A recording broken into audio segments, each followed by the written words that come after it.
दोस्तों हम लेकर आ चुके हैं आप लोगों के लिए 10 मिनट में 50 बड़ी खबरें बताएंगे आखिरकार आज कैसे दोस्तों हमास ने इजराइल के ताबड़तोड़ हमले से 60 सैनिकों को किया ढेर। आखिरकार क्यों दोस्तों इजराइल और अमेरिका ने मिलकर किया है नरसंहार, क्यों आखिरकार दोस्तों तेलंगाना में ओवैसी समेत केसीआर की हुई बुरी हार, और आखिरकार 3 राज्य जीतने के बाद भी बीजेपी क्यों हार गई है, आपको बताएंगे ये तमाम फैक्ट। लेकिन उससे पहले अगर आपने अब तक हमारे चैनल को सब्सक्राइब नहीं किया है तो जल्दी से कर लीजिए ताकि हमारे चैनल की सारी अपडेट आपको मिलती रहे।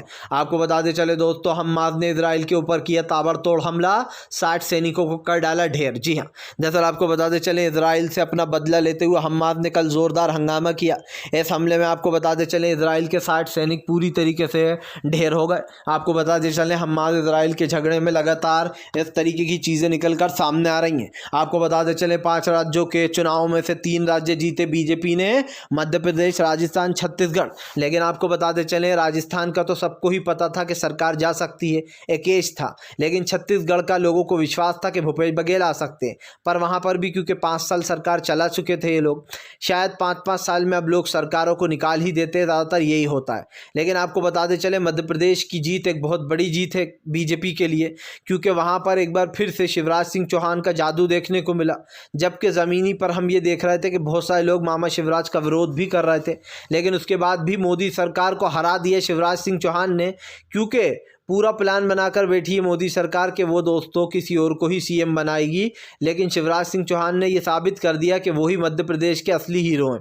आपको बताते चले दोस्तों इस बार जो है बदल गया इजराइल और हमास का गेम, क्योंकि इजराइल की हुई बुरी हालत। दरअसल आपको बताते चले इजराइल के साथ साथ दोस्तों अमेरिका भी चपेट में आता चला जा रहा है। माना जा रहा है कि ये जो भी गाजा में नरसंहार हुआ इसका जिम्मेदार अमेरिका है। आपको बताते चले अमेरिका के 8 सांसदों ने धमकी दी है कि वो 2024 में जो बाइडेन को हरा देंगे।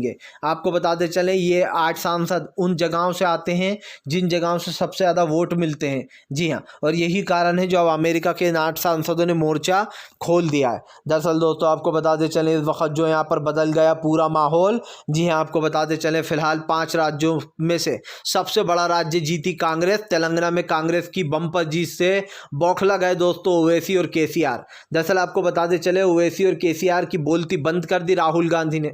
जो लोग राहुल गांधी को चैलेंज करते थे दोस्तों उनकी पूरी तरीके से हवा निकाल दी। लेकिन यहाँ पर सबसे बड़ी हार बीजेपी की भी हुई है, क्योंकि पिछली बार बीजेपी बहुत मजबूत हो गई थी तेलंगाना में, लेकिन अब की बार दोस्तों बीजेपी को तो बाहर ही कर दिया था कांग्रेस ने। यही नहीं, बाहर करने के साथ साथ कांग्रेस अब खास करके साउथ में सबसे मजबूत हो गई है। कर्नाटक में भी उसकी सरकार, तेलंगाना में भी अब उसका ही दबदबा, यानी कि बीजेपी साउथ से पूरी साफ और कांग्रेस को एक मजबूत एज मिला है 2024 के लोकसभा चुनाव के लिए। आपको बताते चले ताबड़तोड़ हमले के बीच में जो है यहाँ पर ईरान ने दी धमकी। ईरान बोला अगर इजराइल इसी तरीके का काम करेगा तो हम छोड़ेंगे नहीं। आपको बताते चले ईरान ने धमकी देते हुए कहा है कि इजराइल मासूम फिलिस्तीनियों को मार रहा है। यही कारण है दोस्तों जो अब पूरी तरीके से जो यहाँ पर बोल दिया है हमला। दरअसल आपको बताते चलें अब जो है यहाँ पर गाजा पट्टी के बाद जो है खान यूनिस में खूनी होली खेल रहा है दोस्तों इजराइल। वहाँ पर खूनी खेल खेलने को तैयार है, जिसको लेकर ईरान ने ये धमकी दी है। आपको बताते चले फिलहाल जयराम रमेश ने बता दिया 20 साल पुराना टोटका, जब तीनों राज्य हारी थी दोस्तों कांग्रेस, लेकिन लोकसभा में जोरदार वापसी की थी। दरअसल आपको बताते चले 20 साल पहले भारतीय राष्ट्रीय कांग्रेस को छत्तीसगढ़, मध्य प्रदेश और राजस्थान में हुए विधानसभा में हार का सामना करना पड़ा था। उस वक्त हमें सिर्फ दिल्ली में जीत मिली थी, लेकिन कुछ ही महीने में जोरदार ढंग से वापसी करते हुए कांग्रेस लोकसभा चुनाव में दोस्तों सबसे बड़ी पार्टी बनकर उभरी थी, केंद्र में सरकार बनाई थी और दोस्तों अविश्वास, धैर्य और दृढ़ संकल्प के साथ जो है भारतीय राष्ट्रीय पार्टी तैयार है। उन्होंने कहा कि जुड़ेगा भारत, जीतेगा इंडिया। सीधी सी बात ये है दोस्तों कि अब कांग्रेस का सीधा फोकस लोकसभा चुनाव पे, क्योंकि शायद 3-4 महीने के अंदर ये ऐलान कर दिया जाएगा कि लोकसभा चुनाव इस तारीख को होगा। जी हाँ, क्योंकि अब लोकसभा में ज़्यादा टाइम बचा नहीं है। आपको बताते चले दोस्तों फिलहाल अमेरिका का हुआ बुरा हाल। जी हाँ, अमेरिका को अरब देशों ने दी धमकी, तेल पर लगेगी रोक। दरअसल दोस्तों अरब देश जो है वो लगातार धमका रहे हैं कि फिलहाल तेल पर रोक लगाएंगे वो। इसका सबसे बड़ा रीज़न मैं आपको बता दूं कि तमाम जो तेल की विक्रेता होते हैं, जो तेल का बिजनेस होता है, वो अरब देशों से ही होता है, क्योंकि अरब ही तेल के खदानों का मालिक है। ऐसे में दोस्तों अब अगर अरब खास कर कच्चे तेल पर रोक लगा देता है जो है यहाँ पर अमेरिका, और उसको देने पर दोस्तों इजराइल को तो ये इनके लिए सबसे बड़ी मुसीबत होगी, क्योंकि माना जाता है अमेरिका पहले ही कच्चे तेल का स्टॉक करके रख लेता है ताकि उसको प्रॉब्लम ना हो सस्ते दामों में। लेकिन आपको बताता चलूँ दोस्तों, एक बार ऐसा और हुआ था जब अमेरिका को तेल देना बंद कर दिया था अरब देशों ने, तब महंगाई की मार आ गई थी अमेरिका पे, और एक बार फिर से यही दिखाई दे रहा है। आपको बताते चले दोस्तों, फिलहाल अब कांग्रेस की नज़र होगी आंध्र प्रदेश पर। तेलंगाना और कर्नाटक जीतने के बाद कांग्रेस का अगला मिशन जो है यहाँ पर दोस्तों आंध्र प्रदेश। दरअसल दोस्तों आपको बताते चले कांग्रेस का नेक्स्ट मिशन आंध्र प्रदेश है, और अगर दोस्तों आंध्र प्रदेश में कांग्रेस अपनी सरकार बनाने को तैयार हो सकती है टीडीएस के साथ मिलकर। माना जा रहा है दोस्तों चंद्र नायडू बाबू, जिनको अभी बीजेपी ने हाल ही में जेल में डलवा रखा है, उनको लेकर बड़ी खबर है। माना जा रहा है कि कांग्रेस का अगला मिशन आंध्र प्रदेश होगा, और अगर दोस्तों ऐसा होता है तो कांग्रेस सबसे मजबूत पार्टी भी बन जाने वाली है वहाँ की, क्योंकि बीजेपी को तो उसने साउथ से साफ ही कर दिया है। बीजेपी साउथ में अब कहीं भी नहीं है। कर्नाटक में उसने हरा दिया बीजेपी को, कर्नाटक के बाद तेलंगाना में उसने केसीआर और बीजेपी और ओवैसी तीन को पछाड़ दिया, और ये काबिल तारीफ जीत है। ये तेलंगाना की जीत इसलिए मायने रखती है इतनी बड़ी कि एक ऐसी पार्टी को हराया गया दोस्तों जो उसी क्षेत्र की है, और कांग्रेस तो उस क्षेत्र के बाहर की, तब भी उसने अपनी सरकार ज़ोरदार तरीके से बनाई है, क्योंकि वहाँ पर हिंदू मुस्लिम फैक्ट काम नहीं करता है दोस्तों। वहाँ पर सबसे बड़ा फैक्ट यही है कि कौन जो है हमारे ख़ास करके राज्य को आगे लेकर जाएगा, कौन विकास करेगा, क्योंकि ऐसे राज्यों में दोस्तों हिंदू मुस्लिम की कोई बड़ी भाषा ही नहीं होती है। वो तो तमिलनाडु के लोग हैं, तमिल केरल यही भाषा जानते हैं, और इसलिए दोस्तों उनको कोई मतलब नहीं है हिंदू मुसलमान से। ये लोग सिर्फ विकास पर ध्यान देते हैं।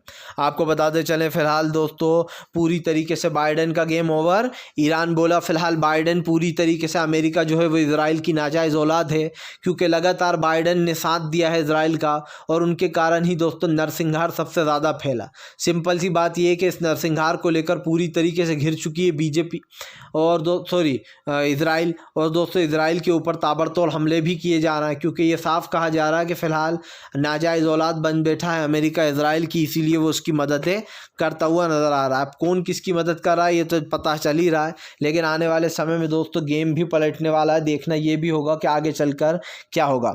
आपको बताते चले दोस्तों फिलहाल प्रधानमंत्री नरेंद्र मोदी के सामने खड़ी हुई मुसीबत, राजस्थान में होगा पंगा। दरअसल दोस्तों राजस्थान बीजेपी ने जीत तो लिया है, लेकिन राजस्थान में आपको बताते चले कई उम्मीदवार हैं सीएम फेस के, वैसा ही मध्य प्रदेश में भी होने वाला है। पहला तो ये कि शिवराज मामा चाहेंगे कि उन्हें ही सीएम बनाया जाए, क्योंकि उनकी वजह से ही जीत मिली है।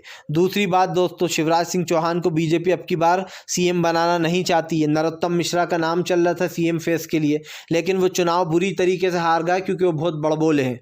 यही कारण है जो नरोत्तम मिश्रा फिल्मों पर कमेंट करते थे, लेकिन अब चुनाव ही हार गए। यही कारण रहा दोस्तों जो बड़े नेताओं का बुरा हाल हुआ इस चुनाव में। लेकिन अब देखना ये होगा कि वसुंधरा राजे क्या बगावत कर देंगी राजस्थान में। दोस्तों देखा जाए तो राजस्थान में कांग्रेस को अच्छी खासी बहुमत है, उसको लगभग 80 सीटें तो मिली हैं कांग्रेस को, और बीजेपी को 104 वहाँ मिली हैं, तो 24 सीटों से बीजेपी आ गया। अगर देखा जाए तो राजस्थान में दोस्तों अगर तिकड़म लड़ा लिया जाए तो बीजेपी की सरकार हटाने में, अगर जैसे बीजेपी माइंड कर लगाती है वैसे इन्हें सरकार बना सकते हैं, लेकिन सीटों का आकलन होना चाहिए। अगर वसुंधरा राजे के पास अच्छी खासी सीटें हैं और वो कांग्रेस के साथ आकर मिल जाएं, तो ये समझ लीजिएगा कि सरकार कांग्रेस की बन जाएगी। फिलहाल आपको बताते चले दोस्तों फिलहाल प्रधानमंत्री नरेंद्र मोदी के आगे जो है यहाँ पर दोस्तों पूरी तरीके से फेल क्यों हो रहे हैं जो है राज्य के नेता। आखिरकार प्रधानमंत्री चाहते क्या है, आपको बताते चले जो अच्छा काम करता है प्रधानमंत्री उसको बाहर निकाल रहा है, जैसे शिवराज सिंह चौहान।